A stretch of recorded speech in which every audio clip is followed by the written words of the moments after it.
Hello and welcome to the Comic Conspiracy episode 531 on this Wolf Moon night.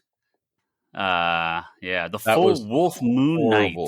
It is. Today is the first full moon of 2022. It is called the Wolf Moon. That is today.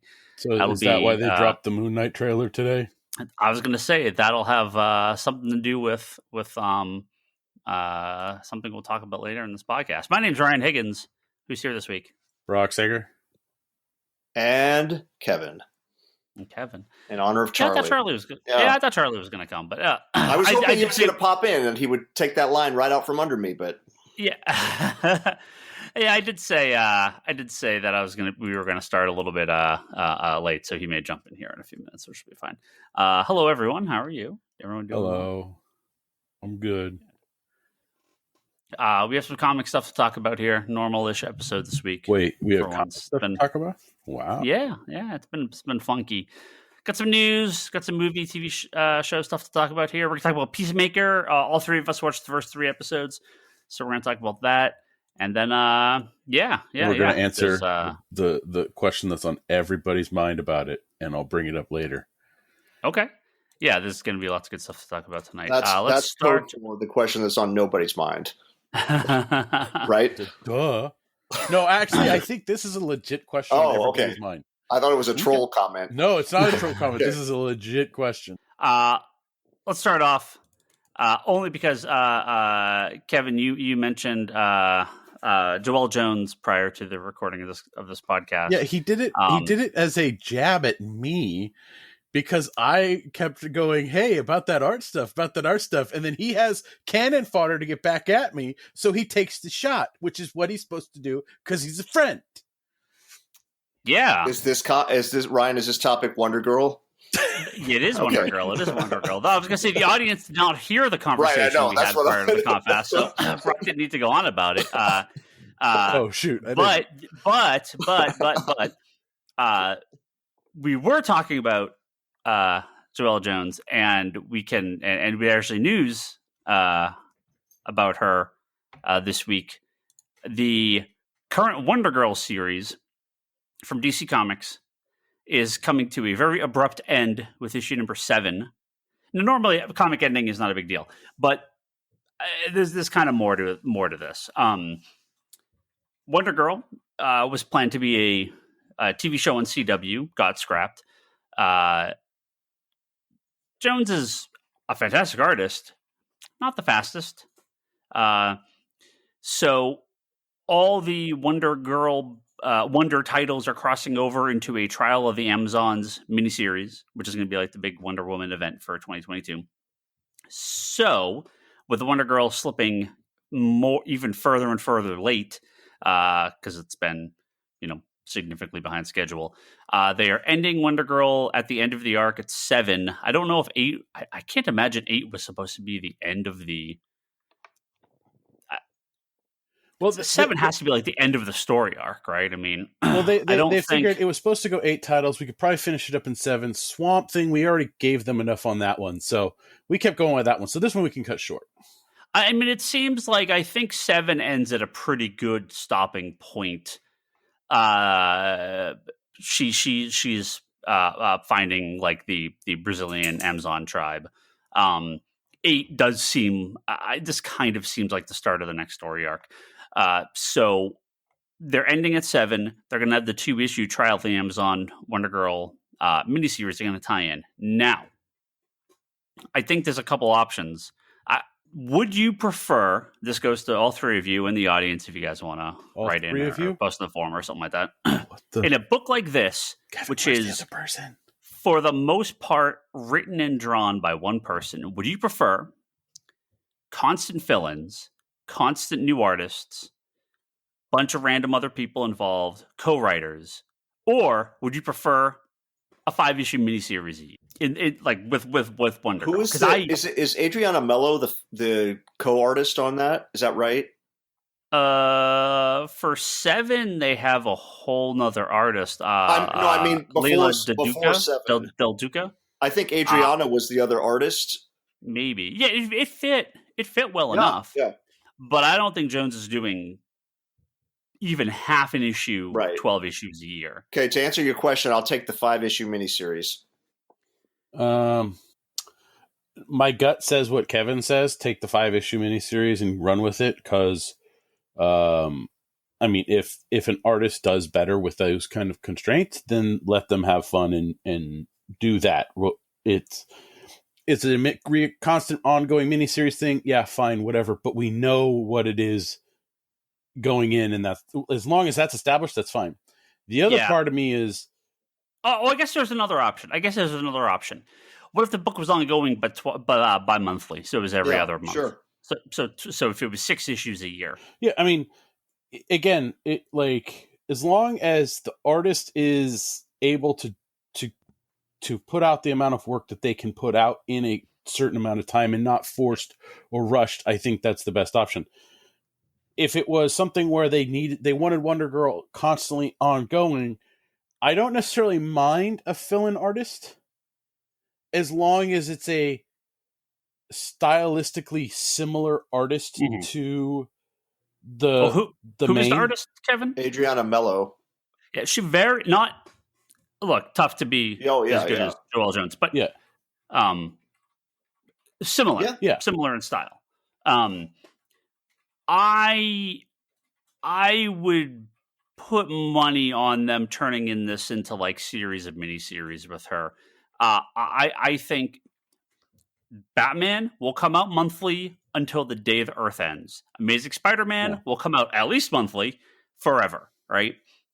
Oh, no. Spider-Man will come out more than 700 times in a month at the rate it is currently going.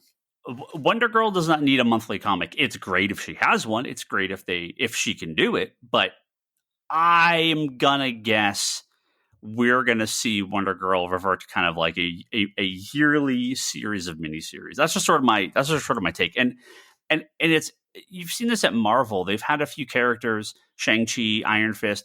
It's just like the circular Maestro, revolving door of miniseries. Yeah, but they've started to kind of upgrade some of those guys to ongoing after multiple miniseries have kind of clicked and worked. So I don't mind them. I don't mind that model. That if the miniseries really works, then you go for it. Obviously, Wonder Girl was a huge hit out of Future State, and Jones is an incredible artist, a huge up and comer.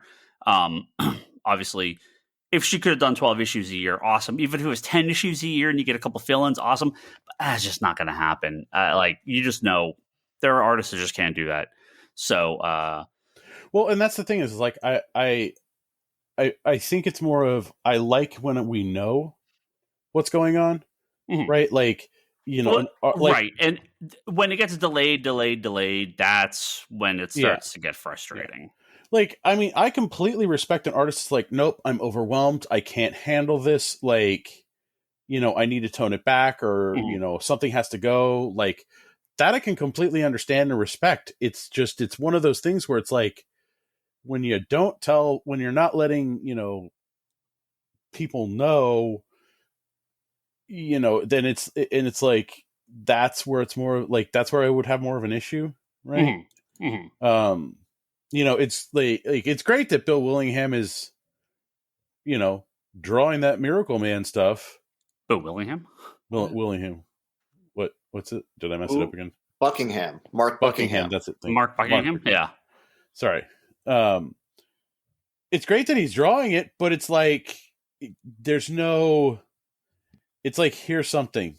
Like, bye. Like, it's, I don't know. Hey, I think it was 10 years ago at this point where Didio stood up at, it was either San Diego or WonderCon, and said, I think all of you are going to be excited to hear this news about Adam Hughes writing and drawing All-Star Wonder Woman, a 12-issue.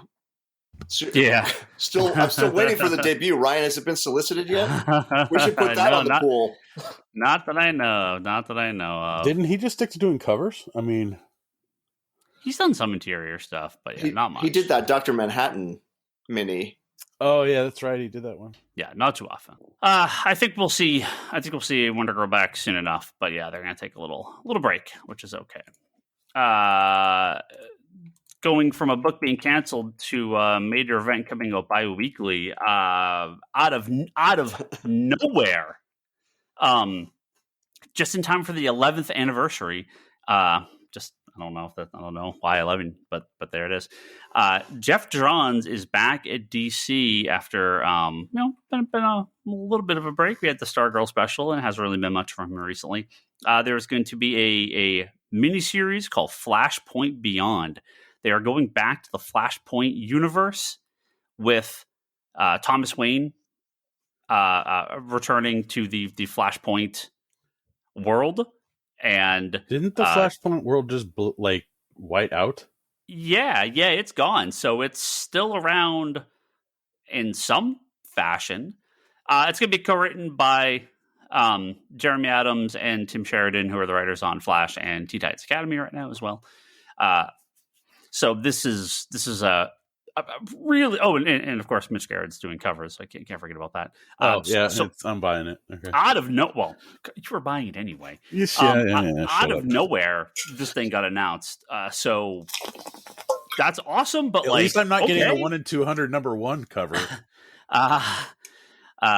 So there's going to be it's a 6-issue miniseries with the 0 issues, and so 7 issues. We don't know the story. We don't know kind of what's going on.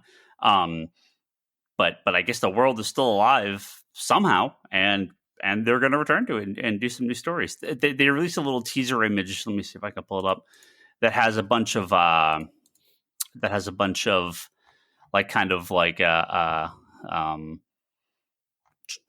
Jeff Johns loves his little whiteboard where the hero is thinking out loud, trying to, all these cryptic clues.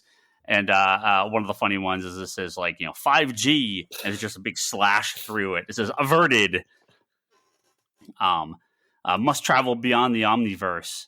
The fall of the Justice League leads to the rise of something. So there's a lot of, there's a Justice Society tease. It's Jeff Johns, so there's a Justice Society tease, a Legion tease. A Titans tease. So I don't know. It's just so out of nowhere. It's so random, but it doesn't seem to be tie-ins or miniseries or a major event around it. At least nothing else was announced. That's cool. That's very, very out of nowhere. Would you be surprised to hear that not all of the internet shares your enthusiasm? No, I would not be surprised at all. This is comics Twitter versus reality. Yep. Just the clash that this ends up being. I got a message from a couple people that were like, "Why?" And I'm like, "Oh, this will be the biggest book of the month for DC. It's not even a question." They're like, "Who wants this?" I'm like, "People that buy DC Comics will buy this. People bitching on the internet won't buy it either way. This will be our biggest comic of the month." People who bitch on the internet buy comics? Some people do, but who wants this? I don't know. Does anyone want anything? This will find its audience. It's Jeff Johns. It's Flash. People don't realize how popular Flashpoint is. I think that animated movie was very, very popular because we get people in all the time for Flashpoint, the original miniseries. Well, I think the CW handled it really well for what they pulled from Flashpoint. The early Flash stuff, yeah. But again, I think it's one of those things where the universe that was created, it just worked, right? Some of the stuff was a little crazy and out there, but the core concepts really worked. No, Flashpoint was a really fun little series. I don't need this to be a permanent multiverse that we explore forever, but it's, I gotta go back. Where did they leave Thomas Wayne Batman? Was the Tom King run? I forgot who, but they came and yanked him out before everything went white. No. Yeah, well, they that was in the Button stuff, but Thomas Wayne was in the end arc of the Tom King Batman stuff, but I forget where they left him. He's in Justice League Incarnate. He is now, right, but I'm trying to remember like his whole connection to the Flashpoint world. Like, where did they leave all that? Because it was gone. They never went back to it after the button, right? And the end of Tom King Run, all the stuff. I don't remember. Yeah, I gotta go back and look at that. I gotta go read a wiki to remember what the hell's happened to Flashpoint Batman in the last couple of years. I've read them all. I just like, where did they leave all this stuff?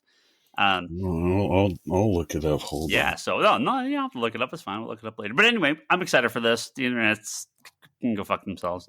So as always, Kevin. Yes, you're a big fan of original art. Yes. I think I know what story we're on to.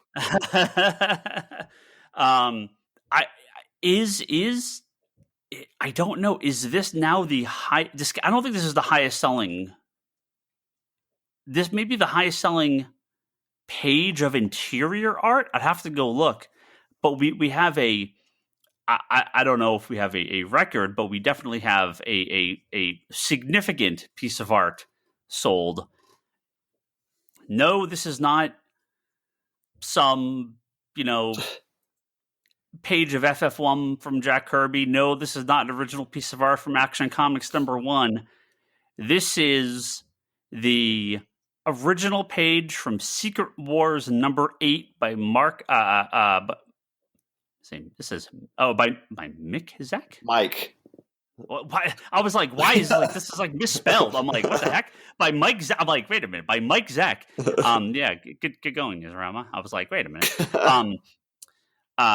Of Spider-Man getting the black costume, the symbiote costume, the first panel that he wears that suit. Now it's funny because he technically has it. I believe the Amazing Spider-Man issue 252, I think, came out before, right? Before this, right? But this is like the and there's another this issue. This is what's called a birth page. Sure, the chronological in continuity first appearance of the black symbiote costume. The panel with the page that he gets the costume sold for $3.36 million. That is banana money. Like, that is crazy. Crazy. I mean, original art's gone nuts, but like, holy. Yeah, there's some the jump in like collectible like things the past few years has been super ridiculous, and I think super inflated. Because that's just... Well, that auction, I mean, there's big money that's come into the original art world over the past 2 years. Big spenders, not all fans, but like investors. But then another thing is that I think that sold at Heritage, is that right? Yeah, and I'm actually reading his review. This is a new record for the most expensive piece of interior comic art sold. Well, the auction where that sold at Heritage is the first one where they've now started accepting cryptocurrency. Oh boy! So you're going to see some insane prices. Oh Jesus! Now I are they going to try and turn it into one of those non-fungible tokens? I thought there was something Banksy more than the #2 spot. I will go by this artnet.com article here, which seems to know what they're talking about here. The previous record was the final page of Incredible Hulk 180. The first panel Wolverine appears in, which previously sold in 2014 for $657,000. Yeah. Well, there's the interior pages, the Jim Lee X-Men covers from last year. If you're just stacking dollar amounts, but this is specifically for interior pages. Yeah. So just look at the difference of those two numbers. Yep. Yeah. And what that Wolverine page would go for if it was put on market today at Heritage. Like 4 million, right? I mean that would easy. I think Wolverine's if the black costume. Yeah, it's not even Venom, right?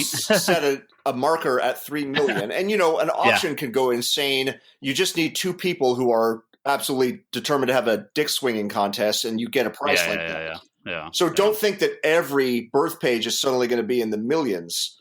Right. I don't know that Adam Warlock birth page. This goes hand in hand with the fourth highest selling comic book of all time. Again, these are known prices. This isn't like private sales. It's possible other stuff has happened, but a Action Comics #1 sold for $3.18 million, known as the Rocket copy, because it has like a stamp of a rocket on the cover. Now, the thing that makes this newsworthy is it is a 6.0 that sold for $3.18 million. The three books above it are in Action Comics #1 9.0, sold in 2014 for $3.2 million.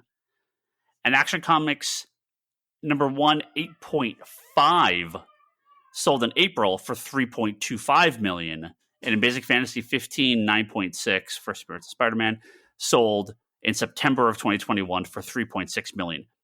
This is 2.5 grades less and sold for basically the same price as the Action Comics #1 in April of 2021. So less than a year. That in theory puts the 8.5 price $4.5 million.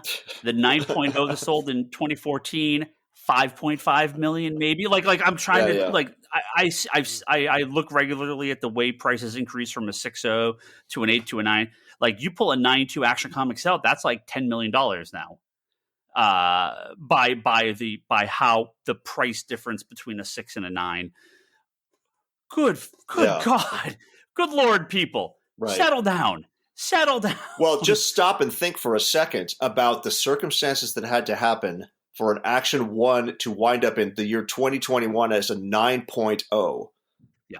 A 1938 10-cent comic book at a 9.0. That's almost inconceivable that could happen. Yeah, and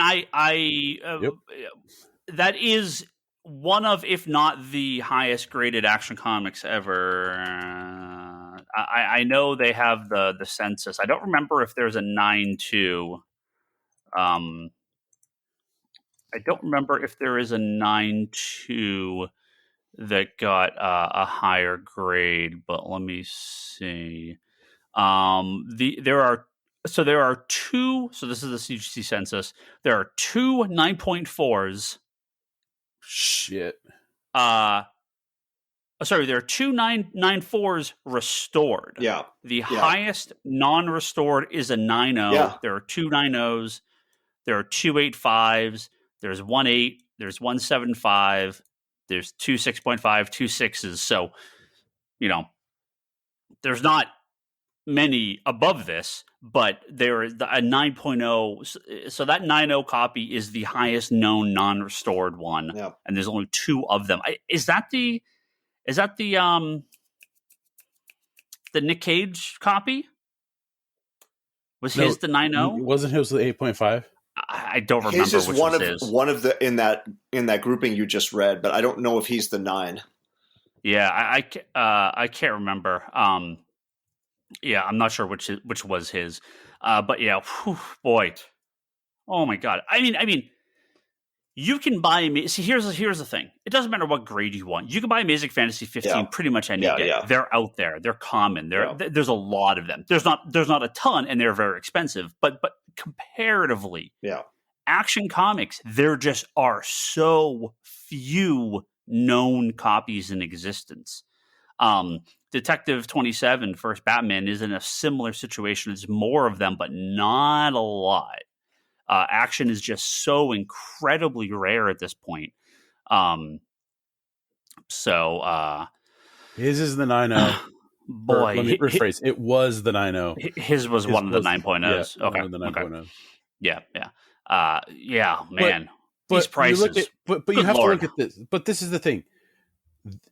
All this stuff was happening like 11 years ago in 2011. right? Like Well, his I think copy when he sold sold, for I think he sold this for like 2 million. 2 million Is that is it was what his around 2 sold million? for, Yeah. right? So that like, but again, those numbers had just been incrementally going higher and higher and higher. From 2011 to 2014, it went from 2 million to 3.2 million. Again, that's got to be a 9.0 has got to be 6 million easy at this point. Holy hell. Maybe more. Fuck, maybe more. If a 6.0 is going for 3, again, how many copies are out there? Who's actually selling? How many Action ones above a 5.0 are on the market at any one time? 0. So, if you want to buy one, you got to pony up. Like, it's crazy expensive. Just there are not copies on the market. Oh boy, Well, Scott, where's Scott? He's going to save up. He was going to upgrade. He's going to sell his collection and upgrade. It's a good investment. Well, that's the thing is like books like this with that rarity, right? And that, I mean, because how many Amazing Fantasy 15 9/6s are there? I can tell you if you wait a second. Yeah, no. Right, because again, it broke a record, but if you look at the rest of the books and how rare they are, you're talking about the one the one that sold in September, the one that sold fairly recently. Yeah. There's not many higher. How many 9/6s are there? So there's one restored 9.8. There's 4 unrestored 9.6s. So 9.6 is the highest known grade. But I'm looking at copies. There are almost 2,300 copies of unrestored that have been graded, and there's about 1,000 restored Signature Series qualified. There's like 3,500 copies of Basic Fantasy out there. But Action, they are traded regularly. Yeah, there is usually one on the market somewhere. But the price, again, there are very few of those higher grades. The most common grade between restored and unrestored and everything is a 3.0. That is the most graded copies of Amazing Fantasy 15 are a 3.0. So it tells you how many copies. Most do not survive. The vast majority are 6.0s and under. So, yeah. But again, it's, is it like, I think the hard part is are those jumps justified? Right. Or are they just inflated numbers? Again, I think they're mostly justified. They are big and fast. It is maybe quicker and bigger numbers than I expected, but these are in a lot of cases people that are investing, turning around. This isn't like there are 5 comics that people are trading back and forth and everything else is worthless. The entire comic market continues to surge ahead for old comics at unbelievable paces, and original art, obviously, even more so. I think original art's even higher paced than single issue than actual comics and graded comic, because the prices are unfucking real on comic books, on comic art. Well, like comic art, I understand because there appears to be no end. This is not like this has happened for a year or two when it's starting to slow down. No, it just keeps going. It's not a bubble if it never pops, right? Original comic art I can understand because a lot more artists are going digital, right? So they have they're like the pool is getting smaller and smaller for those that still use original art, right? So yeah. Well, also original art is a one and done. Right. No matter how rare Action Comics is, there is more than one. Yeah. So people, original art's an incredible investment. But good luck on old stuff unless you come across an incredible deal. A lot of people early. I mean, you've seen these guys at Comic-Con, Kevin, with like just tables of original art. Yep.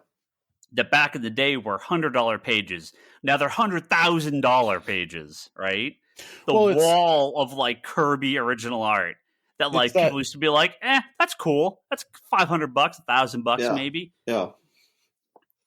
Well, and even billions the of dollars of art now, billions. It's even that stuff that's like that was I can't remember who dug it out of the trash pile, but there was that Superman story that was saved. And they put it in that one. Yeah. I forget who the artist was, but you've heard the story, Kevin, when he was a kid. He went to the DC offices and they were just like chucking pages. Yep. Yeah. That's that's animation cells, comic pages, film reels. They don't have room for this shit, right? I mean, you guys, you got to remember the reason that those original pages are so rare is because this was thought of as a periodicals business, like a turnover business. Right. Yeah, right. We're just getting this out that this is a job. Like, just get that shit out the door on time. That's it. It's 10 cents. Yeah. Nobody cares. It's worthless. It's for children. Why would anybody ever want the original? You've got the colored comic book in your hand. Who cares? The rest is just like a blueprint you used. Yeah, there's no one could have ever predicted people would pay millions of dollars for a comic book. No one ever predicted people would pay hundreds of thousands of dollars for video games. No one would ever predict that, people would pay millions of dollars for baseball cards. Action Comics was on that almanac that Biff took back, right? Like, it's just a shame that those old school artists and their families don't get any cut of art sales. Yep. I saw something about a Neil Adams page. I didn't look into it, but he... Wait, Neil Adams wanting money for something that was his? I'll have to look this up. I saw something about Neil Adams, working with someone selling some of his original art and getting a cut. Yeah, because that's art that he has. Oh, is it his? Like this just happened. Yeah. I thought this was something. This is like, if you're talking about the same thing I think you're talking about, this was like 2 months ago. I didn't think this was something he had. I thought this was something someone else had that was cutting him in on a portion of the sale. And you could always make that deal. I'm talking about No, you have reps of vendors right, that sell now your you stuff, do. Of course. Yeah, but I'm just saying, like, just pull a name out of the air. Jim Apparo's family, if his page sells for $50K, a cover or whatever, they get nothing of that. And I'm just saying It would be impossible to set that system up right now. That horse has kind of left the barn. I'm just saying it's too bad. Yeah. You could do that going forward for modern artists, but there's no way to kind of grandfather that in going backwards. No. It's these prices are crazy.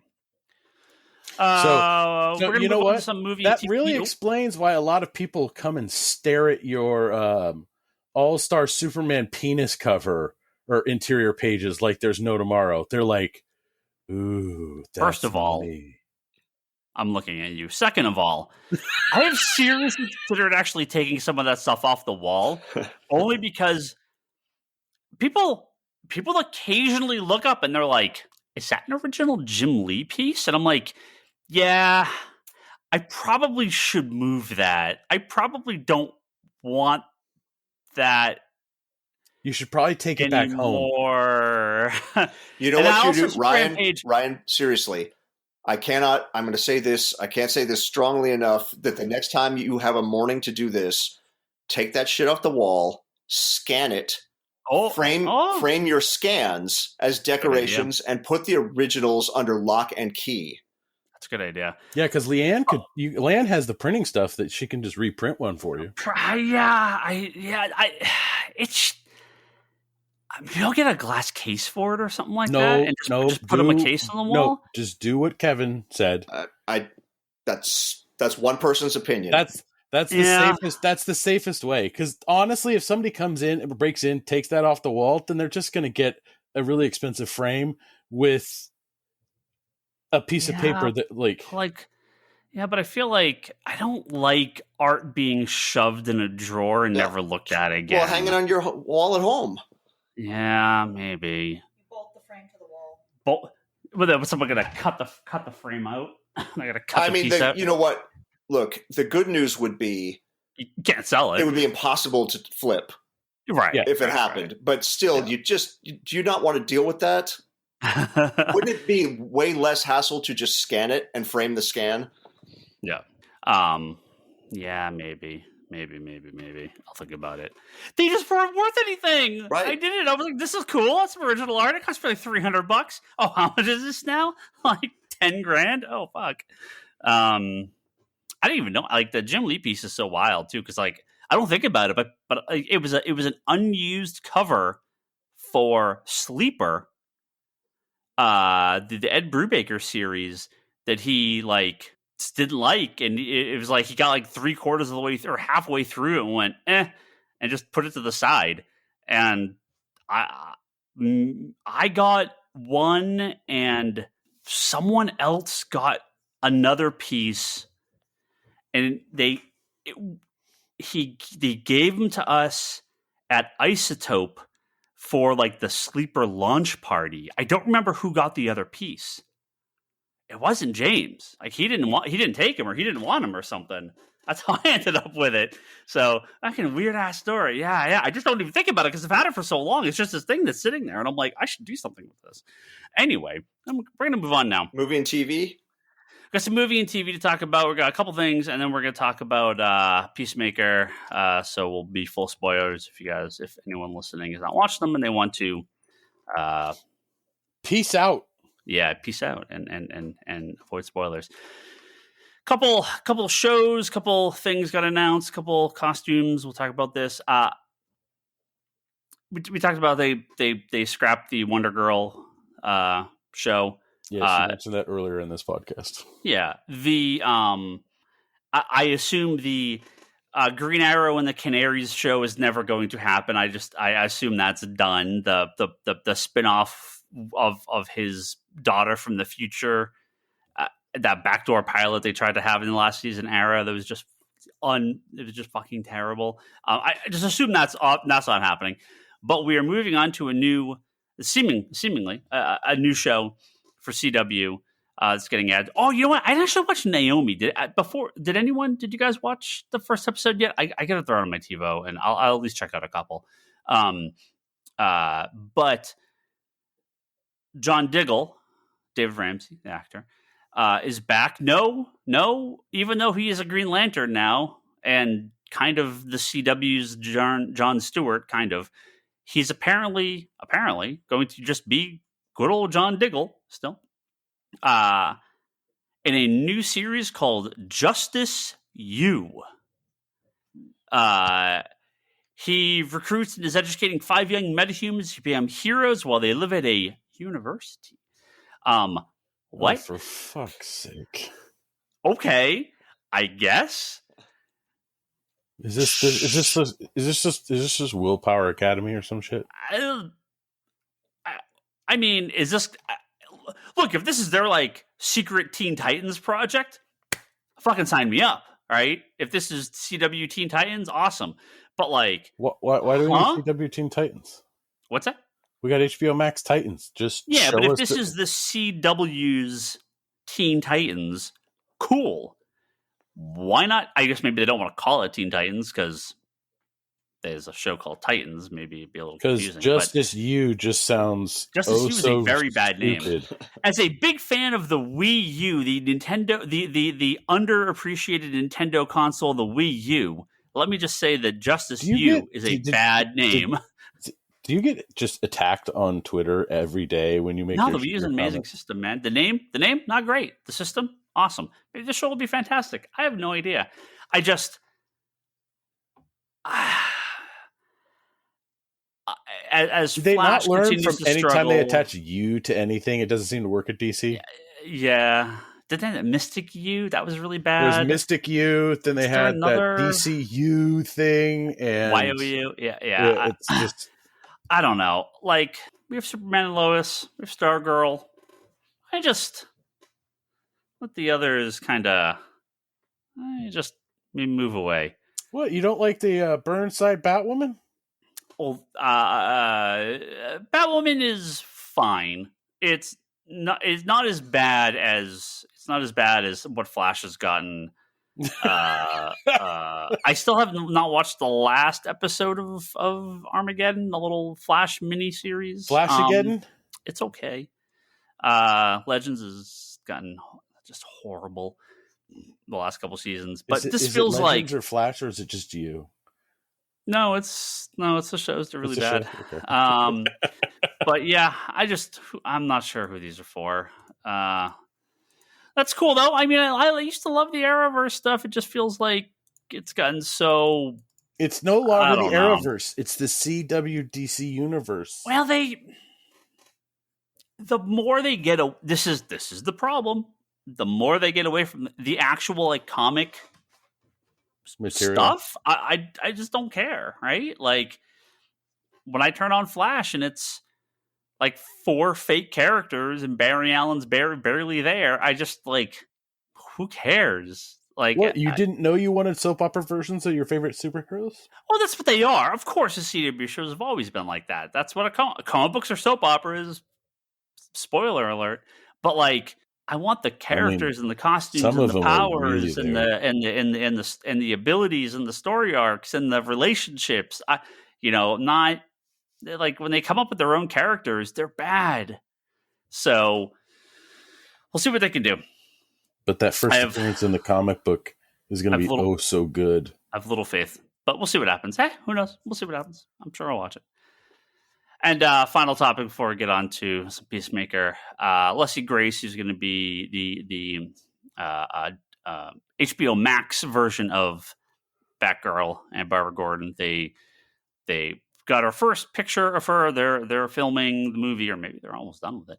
And we get to the first shot of her in the costume, and it is a pretty good mix between the 60s TV show colors and the Burnside Batgirl look. What's up? Oh, I just like, it's the 60s colors to the Burnside look. Yeah, well, the Burnside costume had similar color tones to that as well. This feels like kind of a mix in between. The costume is fine. Like, they love their armored, realistic clothing things. What's that? It's the yellow boots. I mean, they have just, it's realistic-ish looking clothing with a cape and cowl, so it's fine. I mean, I hope the movie's good. I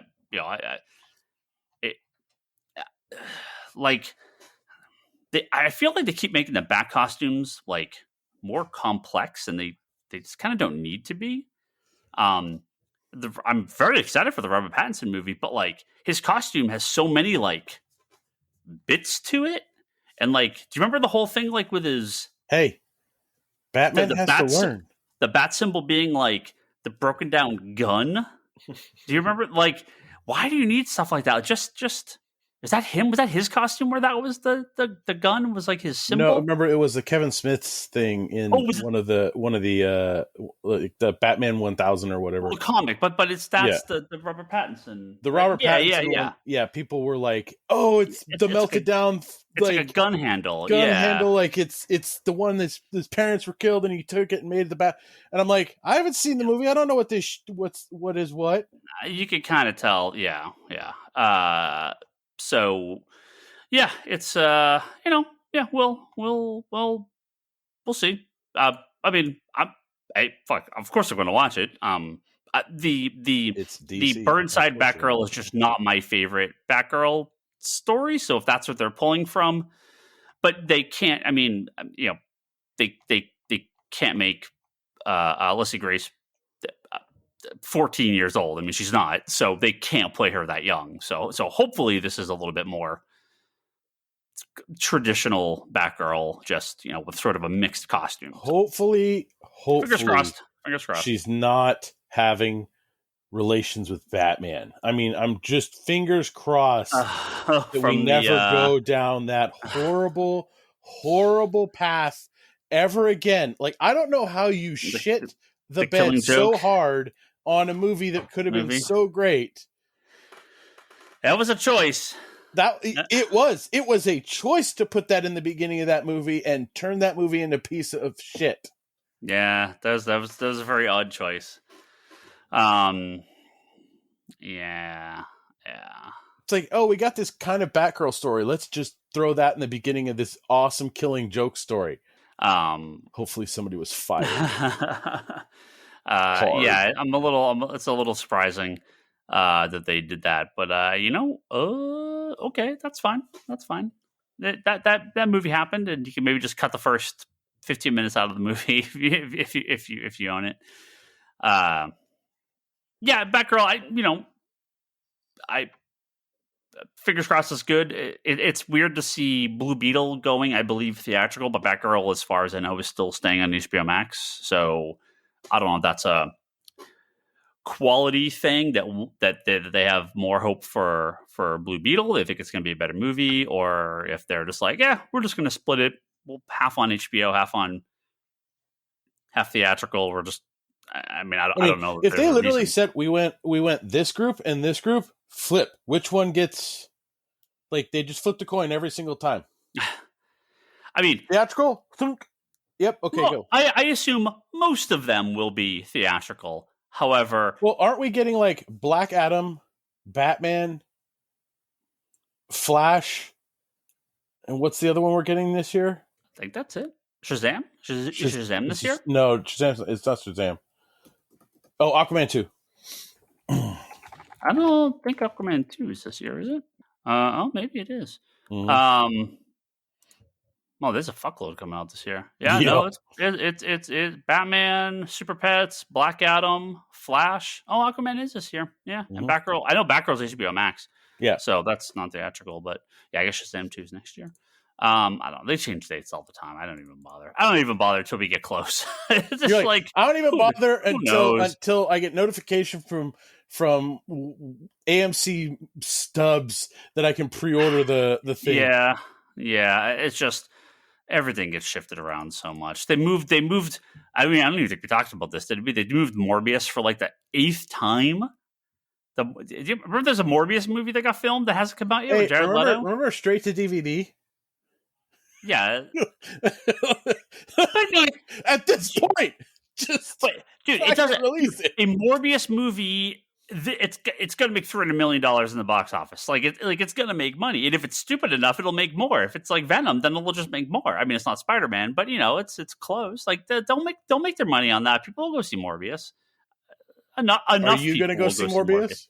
I mean, in a regular world, yes.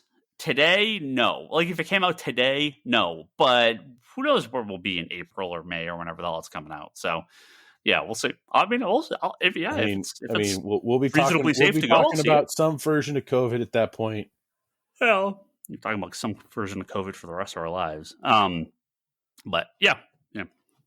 All right, we are gonna end our normal conversation here. We're gonna talk about Peacemaker.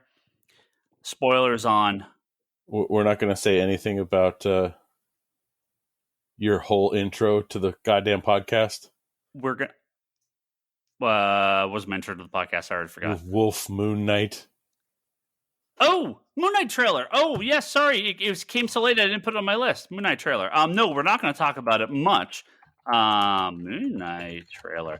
But because Kevin has not seen it, but we will briefly discuss that the Moon Knight trailer came out. Kevin, I think you are mostly free in case you do happen to see it, because there's not much to it.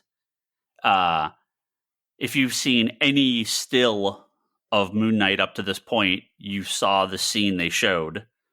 A slightly better look at him, maybe, but it's not anything significant. So it is free from, it's free from any plot. Let me put it that way. Moon Knight's crazy dude. You see that for a minute and a half of him not knowing what's reality and what's not.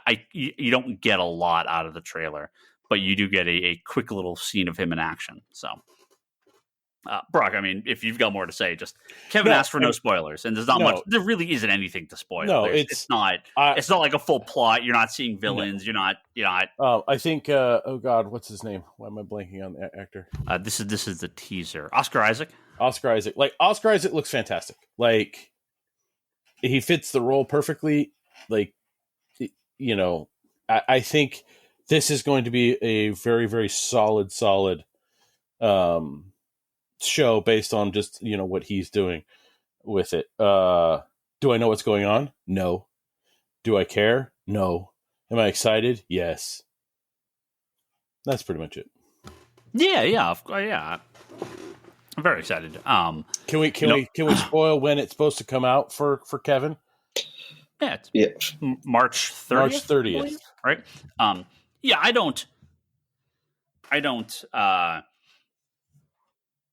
care.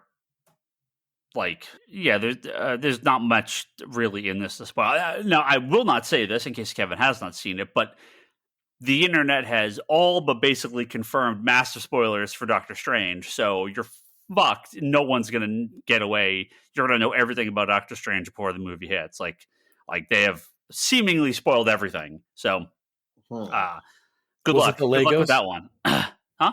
Well, it was the Legos again, wasn't it? No. They just apparently you can track every actor on Earth and know when they're filming a Marvel movie. And so, like, good luck with anything ever again. Be prepared. This? Are we watching the drone cut of Doctor Strange? Apparently, you cannot be on social media if you don't want to have like everything spoiled for you in a Marvel movie. So, good luck. All that said, Moon Knight looks good. And this was my Moon Knight and She-Hulk. I've said from the beginning because they're brand new. They're not from any of the shows. They're just their own new thing for Disney Plus. I have very high hopes that they can sort of avoid some of the problems I've had with the MCU shows. Obviously, She-Hulk's going to have a connection to Hulk. That is fine, but they are not banking on previous knowledge. And my hope is that they're. I think these characters, like the one thing I do appreciate is that Moon Knight looks legitly kind of in a tone that it needs to. Right, the tone of it looks. It does not look like the rest of the Marvel stuff. But it doesn't. It's not like they Marvel Knighted him, or it's this dark kind of thing. I think it's this good. It's darker for sure. It's darker, but it's this good kind of tone for like being on Disney Plus. She-Hulk has connections to characters. So, but again, I think, because I watched Eternals and. Yeah, I think it is very likely. I mean, we're enough days out of Spider-Man for now. I guess pause immediately. I will give you a few seconds to pause if you have not seen Spider-Man. But if you have avoided Spider-Man spoilers to this point, you are a god. So that is the end of my spoiler warning for Spider-Man. No Way From Homecoming. No Way Home. I'm pretty confident Matt Murdock's going to be in. That Charlie Cox is going to be in She-Hulk. Seems like the most sense. If he is not in She-Hulk, that is stupid. Like, why wouldn't you? Like, yeah, I just assume that's the next place he's going to show up. But that would be a very good place to introduce him more so than what he was in Spider-Man, because he's only in Spider-Man for like a minute. But it's such a good minute. Yeah, of course. But I think She-Hulk would be a smart place to introduce Daredevil regularly. All right, are we moving on to Peacemaker? Now we're going to move to Peacemaker.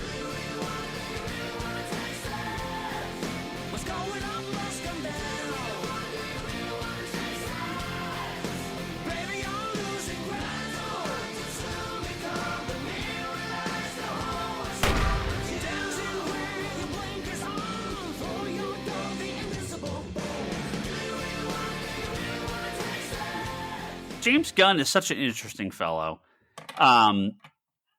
When they chose him to direct Guardians, I remember myself and other people, like I'm not going to claim to be a huge Troma fan, but I knew who he was, and I was like, huh? Does Disney know who he is? Does Disney know who James Gunn is? Like, did they just pick a name out of a hat? Well, because remember when he did Guardians, all that past stuff on the internet popped up again, but like it wasn't at like the internet at that time was not. Oh, it was. It was, but it's not as big of a it. megaphone as it is now. No, it was big. No, it's bigger now than it was then. The internet went at portions of the internet went at James Gunn hard when he got cast for Guardians. But that said, he is a surprising choice because Peacemaker is exactly what I expected when I heard that James Gunn was cast to do this stuff, or was chosen to do this stuff. Because look, Leanne does not. I think she likes it enough, but she doesn't like the humor. Peacemaker is more so than Suicide Squad, crass and juvenile as all hell. But man, it works. I think it really works. It's a good balance of there's a heart that you know is there and comes out often enough to temper the stupid and crassness of the show. I feel there's choices that I don't agree with. Making Vigilante into Deadpool is one that I am not a fan of. It's fine that he has this character in there. It's not Vigilante at all. Peacemaker is such Vigilante is a character that not a lot of people know who he's supposed to be, and he's been he's a bigger character than Peacemaker. Like Vigilante's been he's introduced in Teen Titans. He's had multiple series. Vigilante is a more traditional DC character. Peacemaker is the blankest of blank slates. They could do whatever the hell they want with. So I am not mad the way James Gunn has what he's done with Peacemaker, because really Peacemaker, he's barely been in 50 comics that DC's ever published. Maybe, right? Up till now, right? I mean, he's obviously in the current Suicide Squad comic. But when the hell was Peacemaker last even in a comic? Like, he had a miniseries in the 80s. He was the backup in that backup in that Keith Giffen. Yeah, that never finished. What was that comic again? In Inferior 5. Yeah, that's right. They never finished it. The completed book is out. The trade comes out that collects the entire series and publishes those unpublished issues. But yeah, I mean, again, Peacemaker is he was in a couple issues of the original Suicide Squad. He was in the Janus Directive stuff. He was in, wasn't he in Underworld Unleashed or something like that? Like, he pops up, but it's just like he's not a character. But Vigilante is one of those where I'm like, look, okay, look, you wanted a Deadpool, you got your Deadpool. This is not Vigilante, but fine. Like, hey, he's in Crisis on Infinite Earths. Everyone's at Crisis on Infinite Earths for like a panel. Yep. He's in the Charlton universe as it's getting crisis, and it gets wiped away. But I think I totally understand if it's not your type of humor. I totally understand if it's not your type of character. Like, it's not for everyone. It's just hard R. Okay, just so you know, on the Wikipedia page for Peacemaker, under other versions, it says Watchmen. Yeah, and it says that the character was used as an inspiration and influence for the comedian in Alan Moore's Watchmen. Yeah. No, right. I mean, he was in Pax Americana. Come on. Here's a crazy fact. Biff Bang Pow comic people, you may not know about that. Here's a crazy fact. Watchmen was actually based on the Charlton characters that DC owned. Whoa. True fact. What? Huge truth. Breaking news. Yes. I did some research. I'm not making fun of you, bro. But no, yes, Peacemaker is the comedian is roughly a loose interpretation of but the thing is like this version, I'm like, oh yeah, I can see the influence. Like, yeah. Well, Comedian is this version of Peacemaker is just a lovable doofus. Yeah, Comedian's a fucking psychopath. Like this guy is not that we've seen is not that. It's not the same. So he's in Vigilante, Peacemaker, Checkmate, Suicide Squad. Yeah.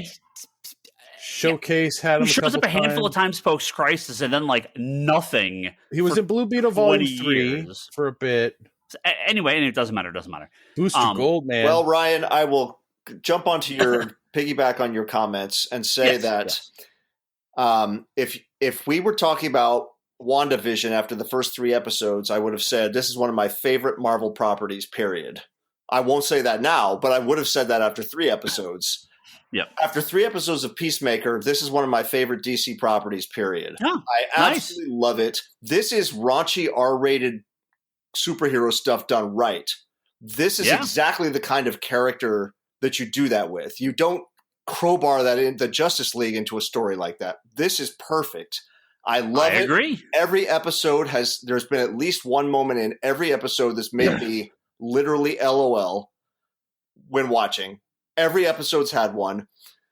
The Vigilante, that's just one of those things where it doesn't bother me. I mean, it would be the same of me. Look, I'm not Vigilante's biggest fan. I don't have a tattoo of him or anything like that. Like, look, I'm just saying. Hey, they needed somebody for the P&V joke, okay? The characters that are, the Suicide Squad backup characters that they use, all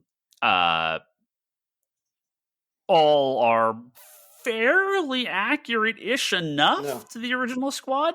I'm talking about the support people.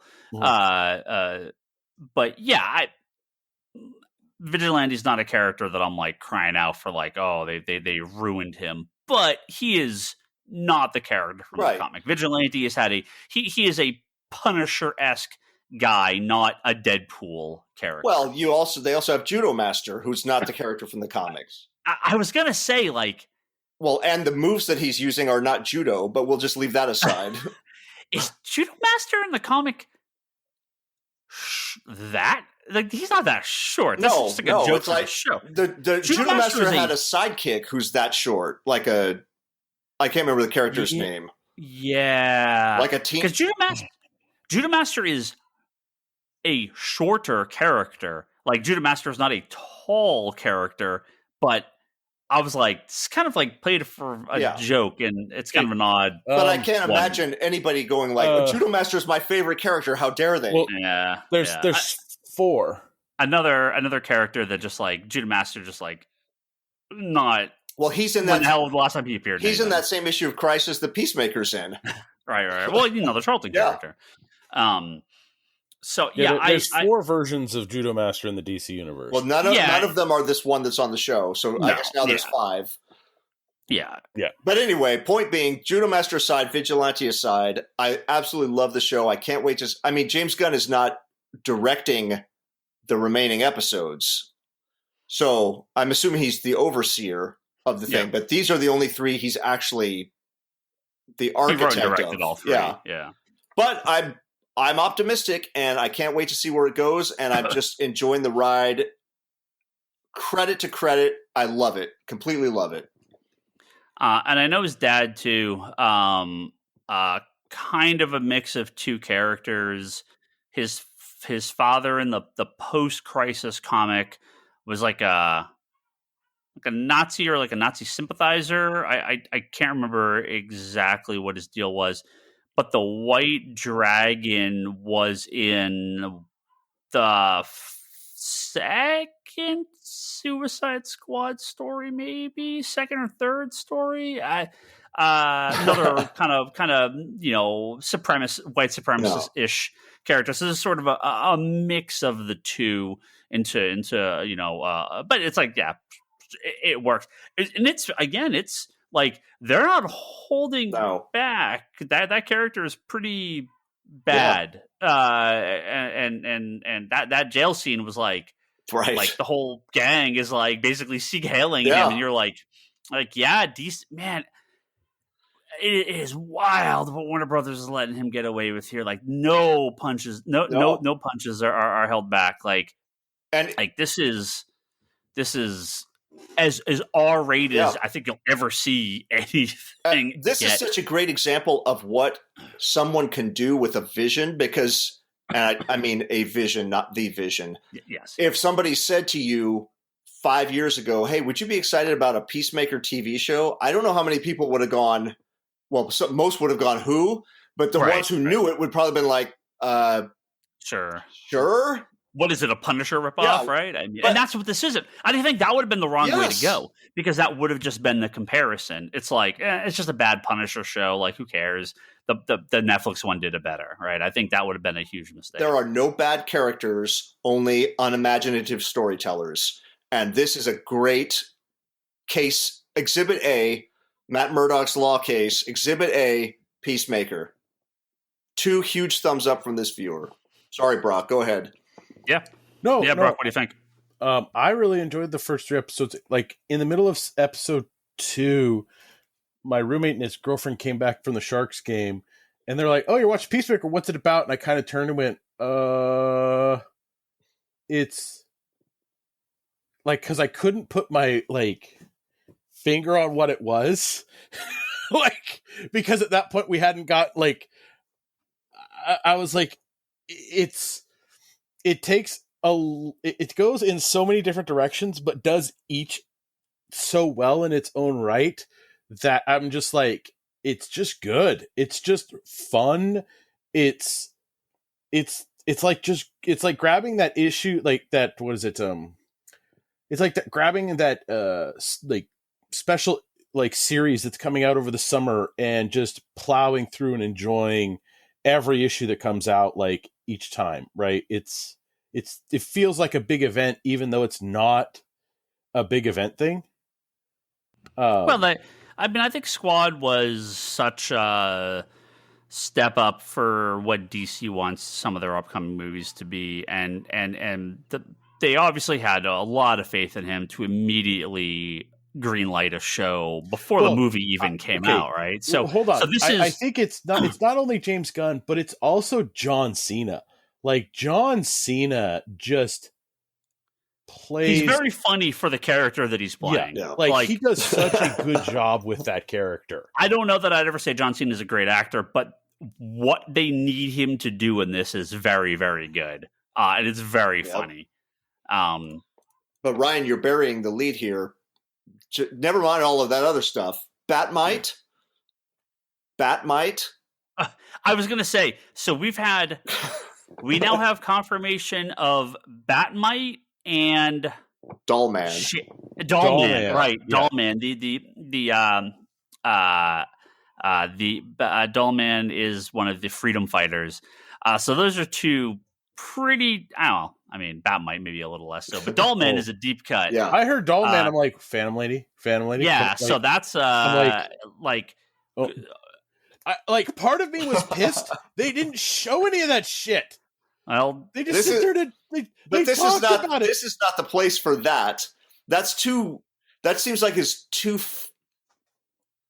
Yeah. It's the wrong tone. It was a fucking spaceship with a dude in it. I'm like, why am I not seeing fucking Dollman? Yeah. Not to say they could do something with them, in the future, but yeah, I do like that we're getting some pretty obscure references to characters that they're like, well, I guess these guys are in the universe now. That works. I'll take that. I don't mind. Very funny. Very unexpected. Just saying the phrase Batmite opens a world of possibilities, right? In the DC movies. Look, this is our vow. This has to be our vow, sir, you and me. The Mr. Mind slow clap is brought back if Batmite appears in a theatrical feature. End of Flash. Michael Keaton's just standing there, and Batmite popped up on his shoulder. I want it to be just like Peter Porker in the Spider-Verse. like have Batmite be like just like a cartoon, like a Looney Tune. Yeah. That'd be amazing. Well, I think the best part about it, like being introduced, was just it was so just off the cuff, right? It was just like blah blah blah blah blah blah Batmite, and like people were like, what? Wait, and the guy just kept going. Like Batmite was like this known thing. You know, if this show was just raunchy humor start to finish, I don't think it'd be as good. No. I do like that there is, there is and James Gunn is really good with this in Guardians 1, I think less than Guardians 2, but Suicide Squad does a really good job with it too. I think James has learned not to push the envelope too far. He pushed the envelope very far. But the humor stuff, right? Like we had Guardians that hit really well. Guardians 2 went way too far. Suicide Squad hit better, and then now we're kind of. I don't know if I agree with that. I think there's more jokes per minute in this than probably any of his other projects. Like this seems like it's. But it fits for the character. That's why it's fine. Like it fits. I think it fits for the story. His it's a guy that wears a fucking like chromium penis on top of his head. Like in this show, that opening sequence with him and the janitor were like is like a perfect example of a type of comedy that it's.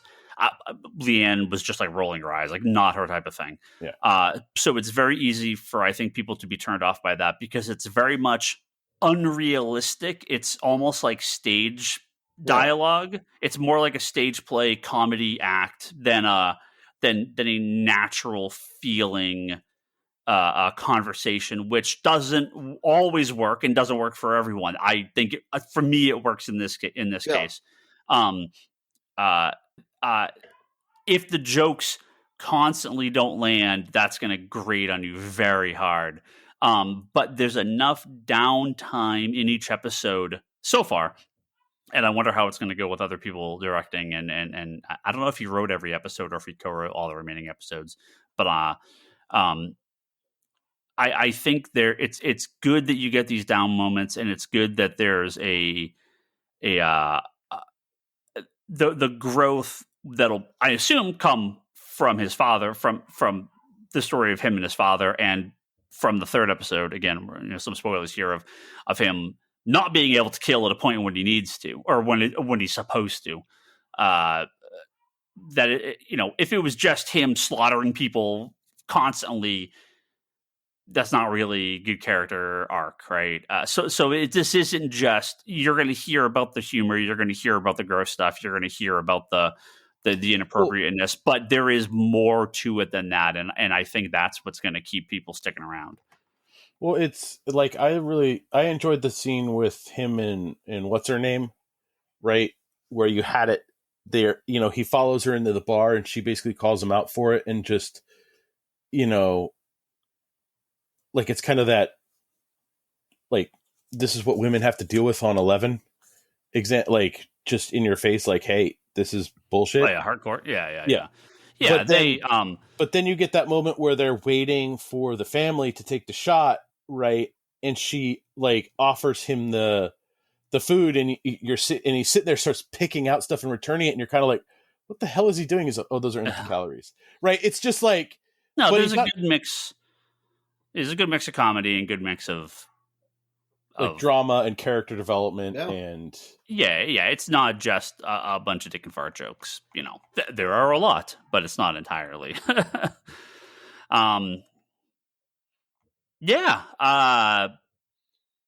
Very surprising. So let's revisit at the conclusion. Yeah, there's 6 total, right? 8. Is it 6? Is it 8? Is it 8? 8. 8. Oh, so yeah. I'm sure if something major happens, I'm sure we'll check in. Now, of course, they premiered the first 7 episodes for reviewers. Episode 8 did not drop, show for reviewers yet. Episode 8 is where I'm expecting, if they're going to have a character cameo or a big last minute thing, blah, blah, blah, it's going to be in there. So night before final episode, probably want to mute or get off Twitter until you can watch the episode, because there was rumors that like some like other people were going to show up, or some other DC characters were going to show up. And if they obviously didn't air the finale for reviewers, that's where it's going to be. So just a heads up. The burning question on Oh yeah, you said you had a question. Yeah. Right. Is, did you guys watch every single opening credit scene for each episode? I actually watched the first two, and Leanne's like, skip it. I was like, we got to talk about the music. James Gunn is one of those guys that has such an eye or such an ear, I should say, for music and music cues and what works. I'm never going to claim to be the biggest like 80s rock ballad. What's the best way to describe Big bands hair. like? Huh? Big hair. It's not like hair metal. I mean, it's not. It's kind of like hair metal, but it's just like the it's ballad. It's like the ballad metal stuff. Yeah, like, ballad metal, ballad rock. I'm never going to claim to be the big Cinderella fan in the world, but what a pull! And the soundtrack works very very well for these characters. Just like I love all the 80s music, the 70s and 80s music in Guardians, because it's a story point reference to Quill's mom giving him these mixtapes, and it gets it's touching from a story point of view, but it's also fucking awesome music for a soundtrack. So, but it's music that's not like, some of it is known, is big, but a lot of it just is that stuff that like just along the edges, like of it's not when it's Bowie, it's not his biggest hit. It's hits, but it's not like I know it, but I'm sure there's a little Tarantino sort of feel, right, where it's like these are songs that people are aware of, but the movie or the show has brought these to a whole new audience that has never heard this music before. And I think Gunn does a similar job with the soundtrack. I think all the what's his face? Shaun of the Dead. Edgar Wright. Edgar Wright does a similar thing too, right? Where this is obviously this is these guys' favorite music, and they're like, how can we work this in? And they do it very, very well. And I just happen to be a big fan of a lot of them. Kevin, did you watch all the intro? I watched the episode 1 intro. I skipped episode 2 because I assumed it was the same, but then I watched 3. So I watched 1 and 2 and skipped 3 because I was like, it's interesting. It's cool. It's funny. Yeah. But I just want to get back to the show. Yeah. Right. Like I just and then I just want a skip in credits thing to go to the last. Oh yeah, because every episode does have like a little like 5-second or 10-second clip thing at the end. So. Yeah, it's something that adds like something that could have been cut, or it's like a cut joke. It's a cut joke, or it's something that like it actually advances the story, like adds a little bit more to the next one. Yeah, they've been pretty uneventful, but they're funny little bits to go out on. So, I mean, I never in my life thought I would actually see a pussy pic, like I said, it's pretty offensive. I haven't seen it, but like we all here have heard of the dick pic, but I never knew I would get the pussy pic version of that. Yeah, it's pretty offensive if you're not a fan of that type of humor.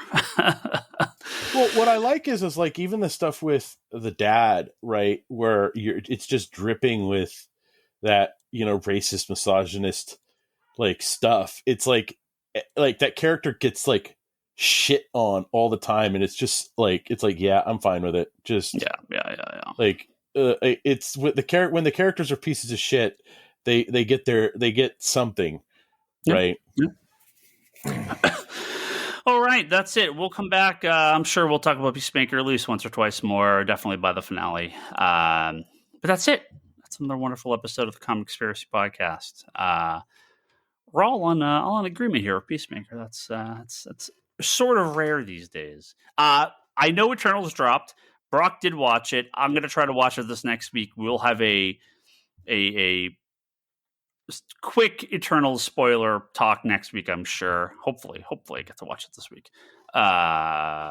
Kevin, of course, you're more than welcome to reiterate your glowing opinion Why of it. would you do that? I didn't go into spoilers though. I just spoke very generally. Oh, that's right. That's right. Yeah. Maybe we will do a quick, 20-minute spoiler and just episode next week. Dying to revisit my.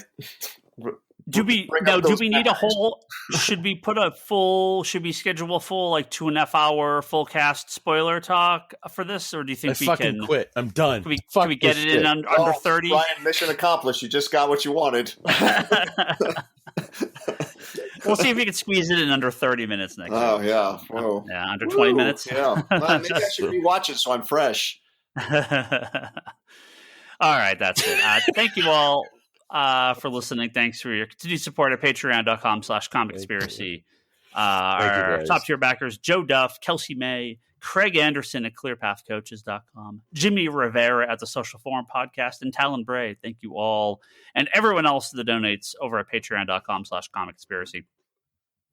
You can find our previous episodes over at comicconspiracypodcast.com, Apple Podcast, and Spotify. Head over to comicsconspiracy.biz for all our wonderful stuff in store that you can purchase from us to ship. So much stuff. Brock's shipping like a maniac these days. Fuck. That's 15 eBay things. I had 20 things today. It never ends. You're the shipping and receiving manager, man. You ship and receive. That's your job.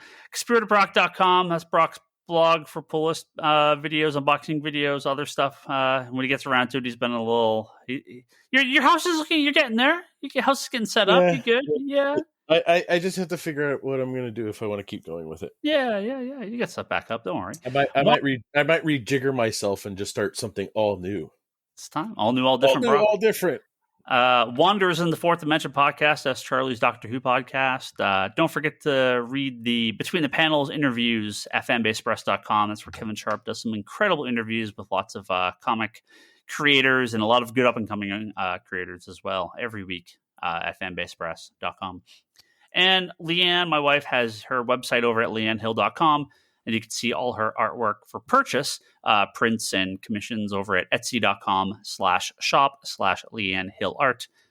If you want to bother us on Twitter, I am Ryan Higgins Ryan. Brock is Brock Sager. Toby is Toby XI. Charlie's Insanity and Chaos. Kevin is that Kevin Sharp. And the store is Comics Con Store. And always check out Geekbox, which I'm on it every other week. Should have an episode out next week. And our good friends over at Manga Machinations, where they talk about manga and anime. I've been on that a couple times. Always fun to talk about manga from time to time. Okay, that's it. We'll be back next week for more comic news. See you later.